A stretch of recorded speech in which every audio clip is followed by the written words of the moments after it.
चंद्रमा यदि बहुत कमजोर हो गया, हालांकि बहुत कम लोगों का होता है, लेकिन यदि चंद्रमा बहुत ज्यादा कमजोर हो जाए या चंद्रमा बहुत ज्यादा कुपित हो जाए किसी का, तो कुछ बीमारियां देता है। कौन कौन सी? उन्माद, इंसेनिटी, क्रोध। सामान्यतः जो हम देखते हैं ना लोगों में, गुस्सा बहुत करते हैं हमारे, ऐसे कहते हैं ना बहुत सी लेडीज अपने हस्बैंड के लिए, या पापा को गुस्सा बहुत आता है, या कहते हैं कि ये मेरी वाइफ को भयंकर आता 2 ही मिनट के लिए, लेकिन वो बहुत भयंकर होता है, इन्हें कुछ याद नहीं रहता।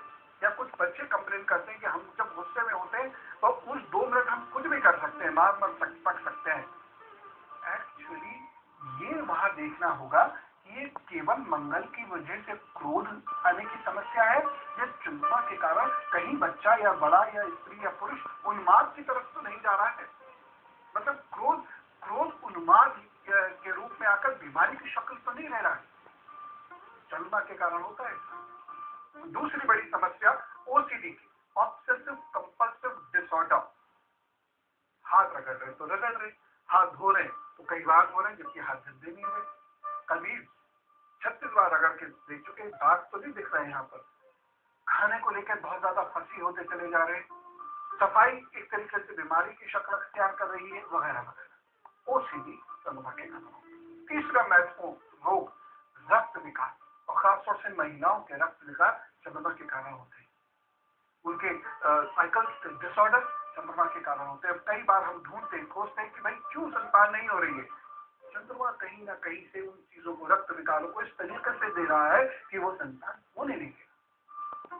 हार्मोन्स की समस्या, शुक्र के साथ मिलकर हार्मोनल डिसऑर्डर तक चंद्रमा कर सकता है, उसकी वजह से बहुत और प्रॉब्लम हो जाती है।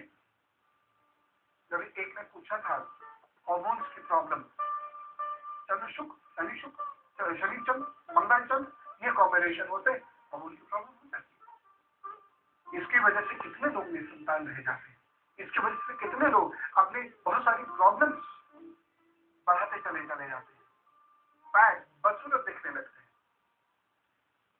उसके साथ साथ जब चंद्रमा बहुत ही खराब होता है, हालांकि रेयरेस्ट ऑफ रेयर केसेस में ऐसा होता है, लेकिन यदि ऐसा होता है तो व्यक्ति मानसिक संतुलन या मानसिक नियंत्रण तक खो सकता है, पागलपन तक उसको हो सकता है। और यदि चंद्रमा किसी का बहुत खराब है, पहले दूसरे भाव को प्रभावित करता है या 7वें 8वें भाव को प्रभावित करता है, तो इम्यूनिटी बहुत कम हो जाती है और ऐसे लोग बहुत जल्दी बीमारी पकड़ते हैं। खासतौर से जो इंफेक्शियस डिजीजेज होती हैं बहुत जल्दी पकड़ते हैं।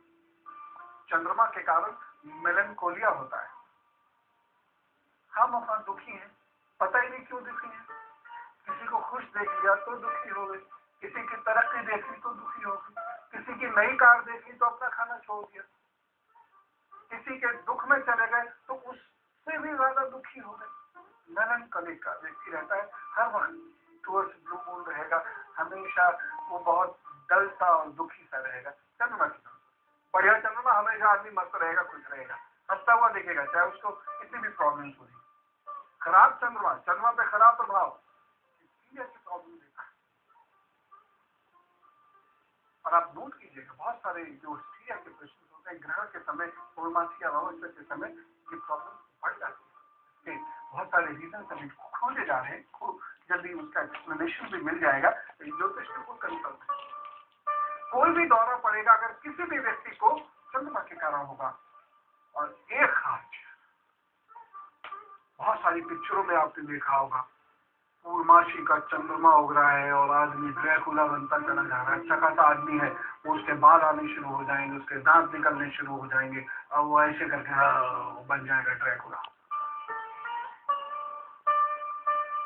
पूर्णमासी और अमावस्या की रात को राक्षसी प्रवृत्तियां जाग जाती है। एक्चुअली होता है ये, वो जो है उसका निरूपण है, उसको कथा रूप दिया जाता है।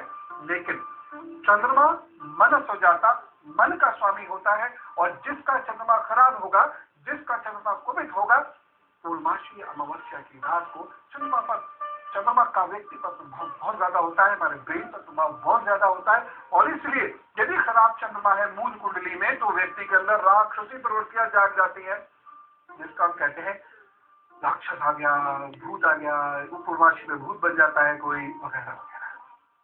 सदमा के बारे में और ढेर सारी बातें एक छोटी सी